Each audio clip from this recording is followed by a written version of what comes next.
Mafia Vinod Upadhyay की मौत पर सियासत शुरू। देर रात कांग्रेस के प्रदेश अध्यक्ष व प्रदेश प्रभारी धर्मशाला स्थित उनके आवास पर पहुंचे। आपको बता दें कि सुल्तानपुर जिले में 5 जनवरी को यूपी एसटीएफ के साथ इनकाउंटर में मारे गए माफिया विनोद उपाध्याय के परिवार से मिलने सोमवार की रात को कांग्रेस के प्रदेश प्रभारी व प्रदेश अध्यक्ष धर्मशाला स्थित उनके आवास पर पहुंचे, जहां पर उसकी पत्नी और 2 मासूम बच्चों से मुलाकात कर हालचाल जाना और संवेदना व्यक्त की।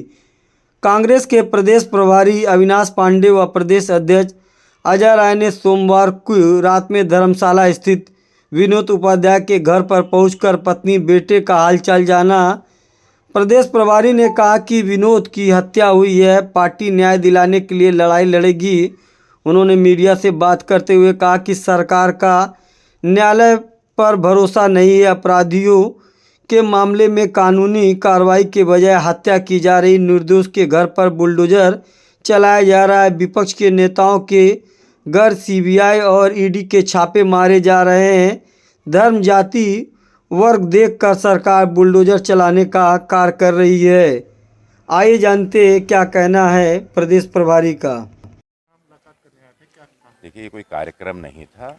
ये एक हम सभी हमारे जो भाई हैं विनोद उपाध्याय जी, जिस तरीके से उनकी हत्या की गई है, तो उनके परिवार के साथ सांत्वना बताने के लिए और पूरी कांग्रेस पार्टी के सभी और हमारे सभी साथीगण यहाँ पर मौजूद हैं, उनके परिवार के साथ ताकत देने के लिए, उनके लिए प्रार्थना करने के लिए, और साथ ही साथ जिस प्रकार से एक मनमानी तरीके से सरकार ने एक आपराधिक कृत्य जो किया हुआ है उसकी हम घोर निंदा करते हैं। और पिछले दिनों पूरे प्रदेश के अंदर में उन पर जिस प्रकार से उनकी हत्या की गई उसको लेकर एक न्यायिक जांच की हम लोग ने मांग की थी। उसको लेकर माननीय अध्यक्ष अजय राय जी और उनके पूरी साथी आने वाले दिनों में इस मुद्दे को लेकर और इसी प्रकार की घटनाएं जिस प्रकार से पूरे प्रदेश में हो रही हैं, किसी विशेष जाति समुदाय को लक्ष्य बनाकर और उनके घरों को उजाड़ने का जो कुकृत्य हो रहा है, ये बहुत ही निंदनीय है। उसकी हम भर्त्सना करते हैं। अभी उनकी 5 साल की बच्ची भी थी, कुछ सवालात कर रही थी, उस पर आप क्या कहना चाहेंगे? देखिए, इतना भावुक क्षण आपको लगता है किसी बच्चे के जीवन में, आप समझ सकते हैं कि उसके मानसिक रूप से वो बच्ची किस दौर से गुजर रही है। उसका कहना है कि अगर मेरे पिताजी को, अगर पापा को अगर मारना ही था तो आपने बाकी और सदस्यों को क्यों मारा और क्यों दूसरों के ज़मीनों पर, मकानों पर बुलडोजर चलाया, उनको तकलीफ़ दी। अगर एक 5 साल की बच्ची अपने 2 साल के भाई के सामने में अगर इस प्रकार की बात करती है, तो आज समझ सकते हैं कि समाज के अंदर में हम किस प्रकार का विद्रोह बो रहे हैं। एक चीज़ बहुत निश्चित है कि प्रशासन कानून व्यवस्था के नाम पर जो भी इस प्रकार की कार्यवाही कर रही है, यह अति गंभीर है।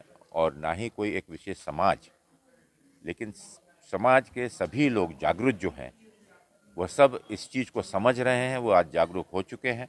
और आने वाले दिनों में इस प्रकार के कृत्य ना हो, सब मिलकर ये कोशिश करेंगे, ये प्रयत्न करेंगे कि इसके खिलाफ आवाज़ उठाएंगे और उसको अंतिम अंजाम तक हम पहुंचाएंगे। अयोध्या पे भी लाठी चलाई गई है, क्या कहना?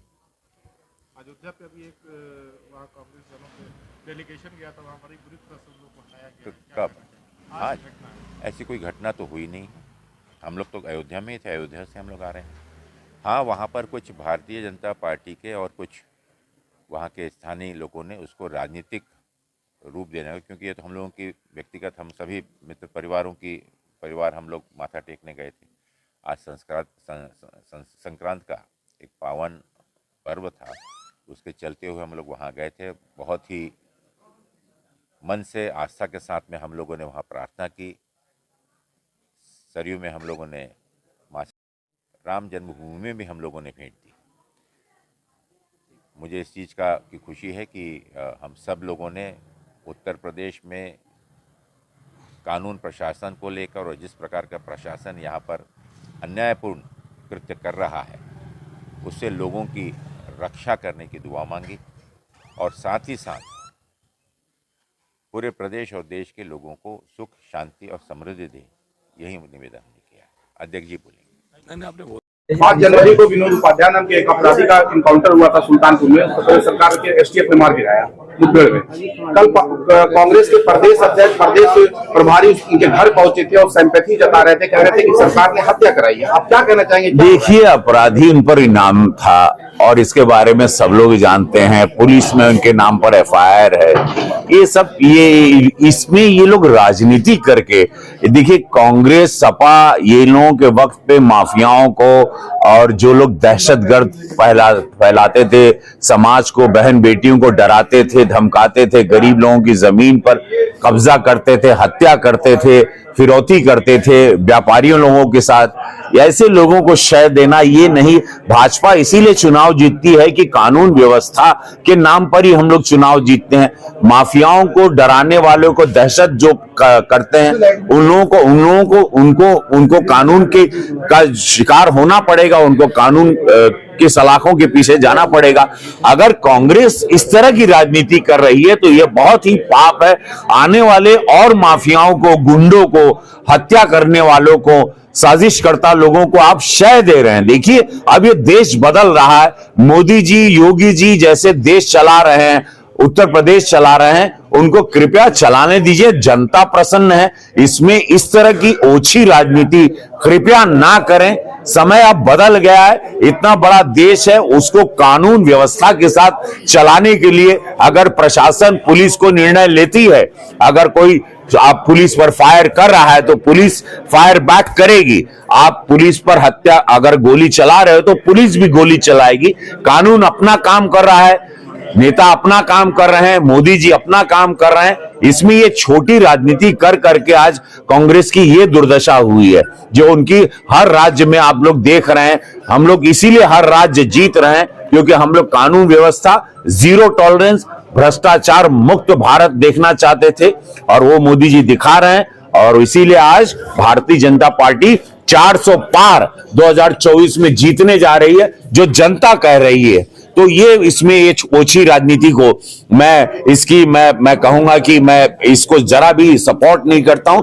बहुत मुझे हर्ट करती इस तरह की राजनीति को पुलिस ने किसी ने मारा है, पुलिस के कानून में कोई दर्ज है अपराधी, आप उनके घर जाकर अगर ब्राह्मण राजनीति कर रहे हो तो गलत है। ब्राह्मण जाग चुका है, ब्राह्मण जानता है क्या है, ब्राह्मण विकास के साथ रहा है, ब्राह्मण राम राज्य के साथ रहा है, ब्राह्मण समझदार है। ब्राह्मणों को आप उलझाने की कोशिश ना करें कांग्रेस वालों।